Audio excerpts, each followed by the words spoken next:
Elvis also liked to pray and heal his grandma that he loved so much when she said she didn't feel good. Oh, yeah. You know, when Elvis was a kid growing up in Tupelo, he had a very bad case of asthma and allergies, and he would wheeze and try to catch his breath. And he would tell me that his back started to itch him like crazy, that he would take his shirt off and stand next to a tree and go and rub his skin against the bark of the tree because his skin itched so much. His mother would bring some of the lady friends home from church, and they would put their hands on Elvis and heal him. It's called laying on of hands. Millions of people do this today. Religious people do this, and they pray, and they know that they become conduits, channels for God to heal people.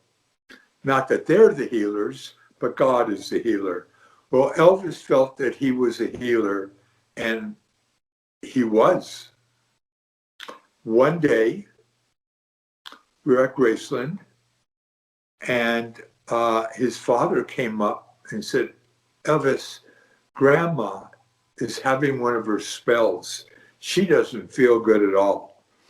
Why don't you go in there and talk to her, make her feel good? And he said, okay, come on, Larry. So we walked into Grandma's room, and she was propped up in bed.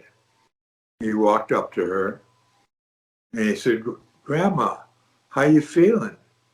And she said, I'm not doing too good, Elvis. I'm not doing good at all. I don't feel right. He said, honey, don't worry. I'll take care of everything. You mind if I give you, and Larry with me, an old-fashioned healing? She said, honey, you do whatever you want. She would allow him to do anything. He said, okay. Larry, turn the lights down. So I turned the lights down, and we went to Grandma and said a prayer.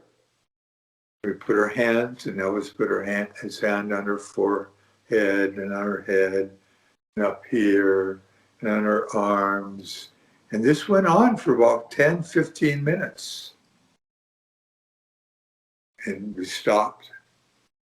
And he said, Grandma, how you feeling now? He says, I'm feeling better, Elvis. I'm really feeling better. Thank you, honey. Thank you. Now I'm going to tell you something very, very odd, very ironic. When we left her room, we walked out, and he looked at me and said, you know what? She's a strong lady. I bet you she outlives me. And he said it as a joke. This is exactly what happened.